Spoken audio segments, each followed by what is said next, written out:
na parte de quinta-feira, obediência, o fruto da fé.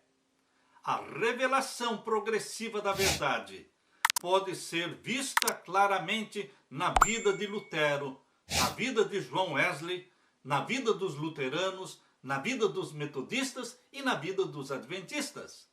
A revelação progressiva da verdade está provada irrefutavelmente através da Reforma Protestante. Queridos, Deus não mostrou para Lutero nada sobre a santificação, mas Deus mostrou para Lutero a justificação pela fé. A justificação pela fé foi a missão na vida de Lutero.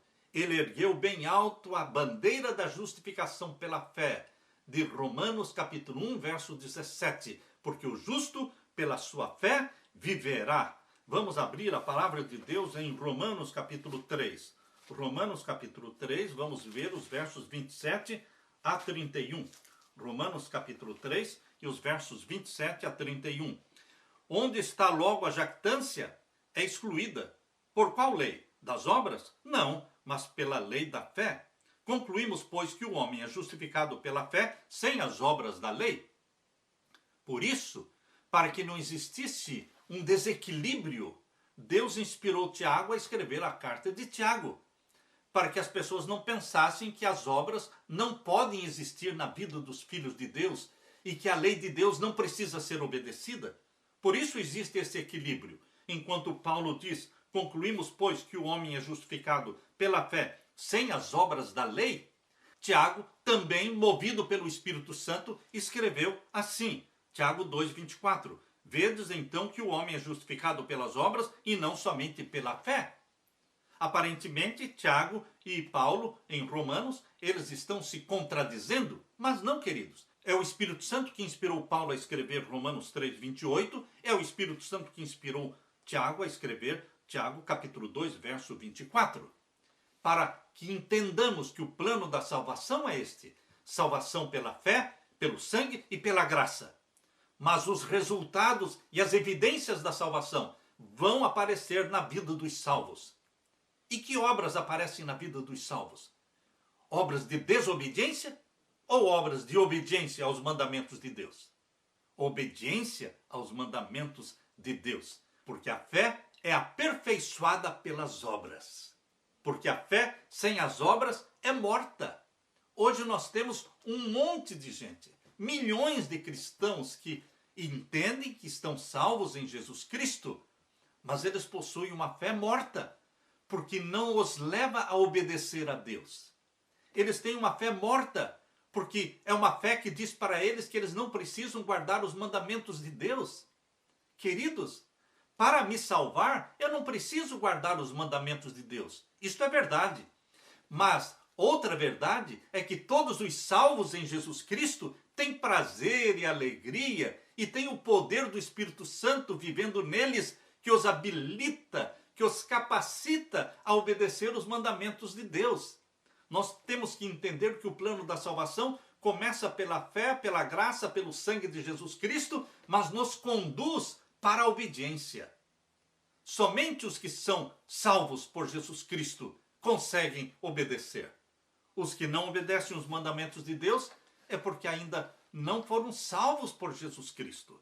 Por isso, Paulo diz aqui em Romanos capítulo 3 e o verso 31. Veja como Paulo foi inspirado pelo Espírito Santo para escrever não somente o verso 28, Romanos 3, 28, mas também o Espírito Santo estava nele quando ele escreveu o verso 31. Anulamos, pois, a lei pela fé?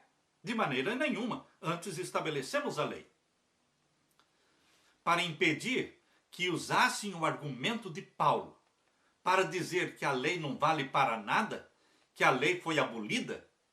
O Espírito Santo inspirou Paulo a escrever o verso 31. O sistema da salvação é a fé em Jesus Cristo. Mas ele está perguntando, verso 31, anulamos, pois, a lei pela fé? Porque eu sou salvo pela fé, pela graça, pelo sangue de Jesus? Então não existe mais a lei? Não. De maneira nenhuma, diz Paulo. Antes estabelecemos a lei. O Espírito Santo estabelece a lei de Deus no coração dos salvos, não no coração dos perdidos. Para que os perdidos precisam da lei? Que prazer eles poderiam ter na lei do Senhor? São os filhos e filhas de Deus que têm prazer na lei do Pai.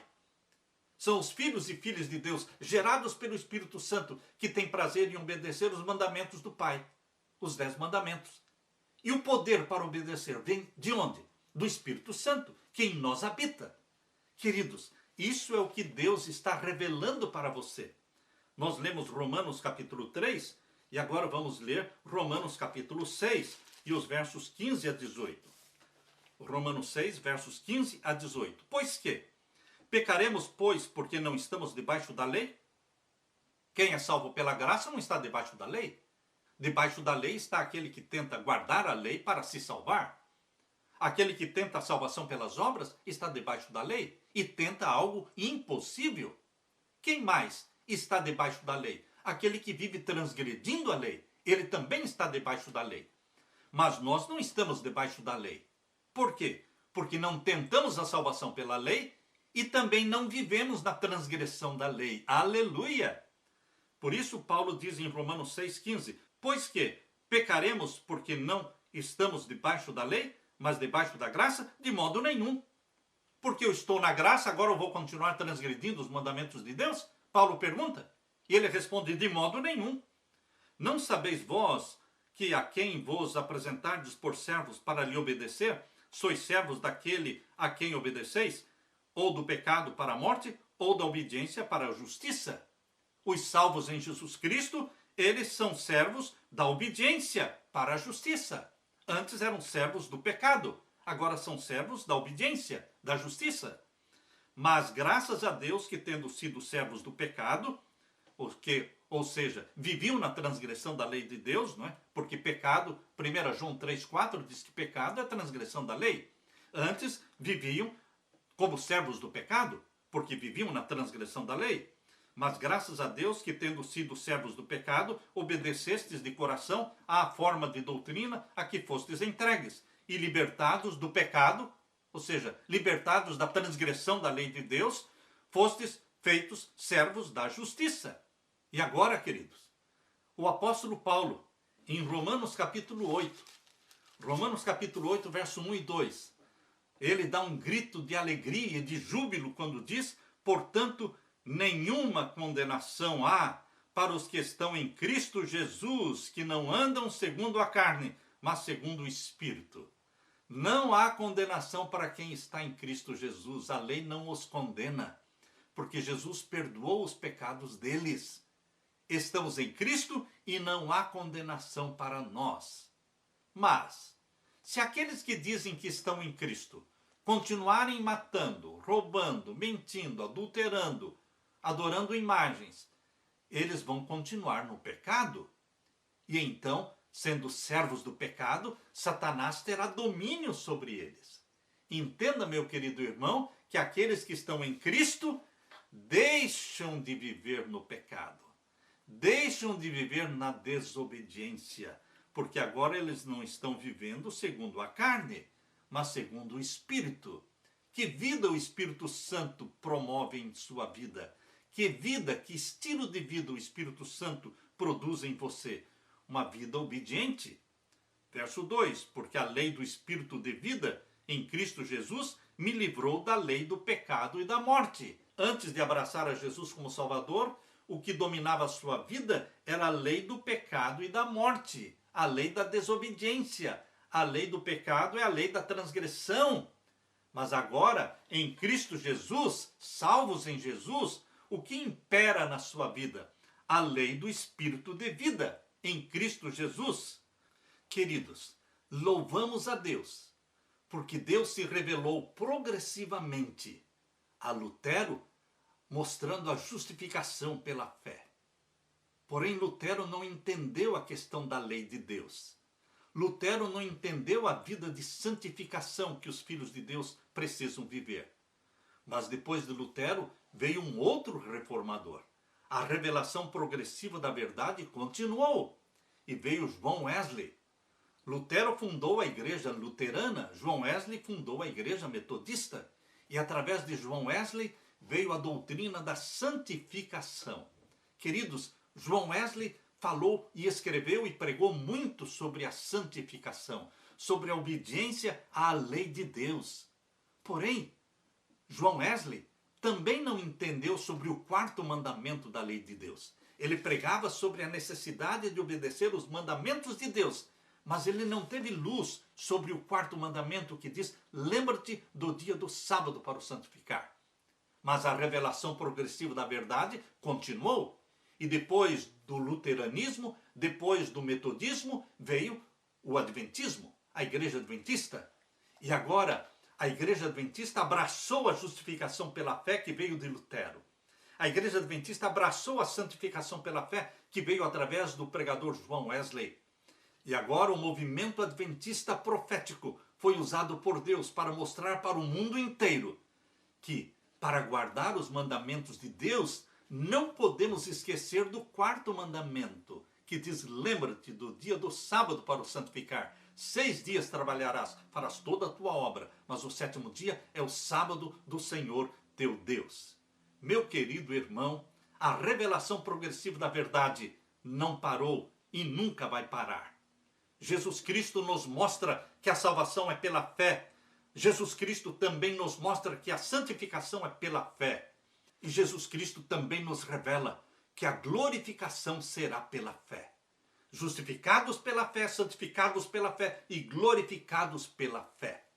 Louve a Deus, porque a revelação progressiva da verdade continua hoje, como sempre existiu, e vai continuar durante toda a existência.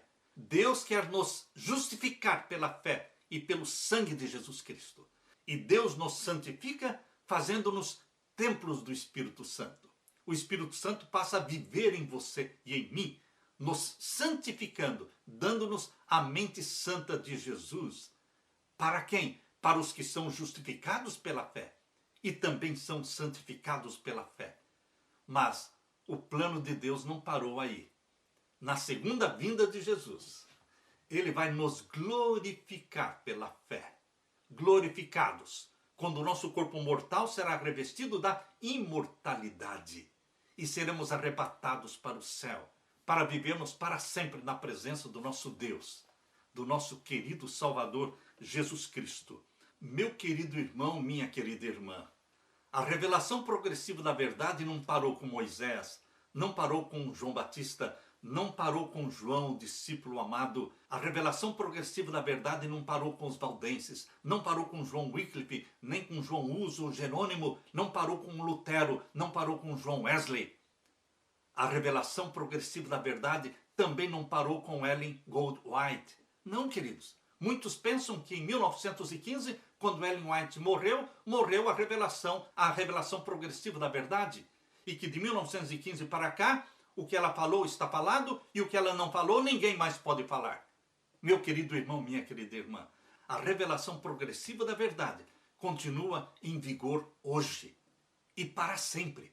Porque no céu a revelação progressiva da verdade vai continuar, porque vamos entender o que não entendemos aqui na terra. E vamos estudar eternamente a ciência da salvação, a ciência do amor de Deus. Que Deus derrame sobre você o Espírito Santo, meu querido irmão, minha querida irmã. E que muito breve mesmo, sejamos todos glorificados pela fé em Jesus Cristo. Aleluia! Deixe-me orar com você.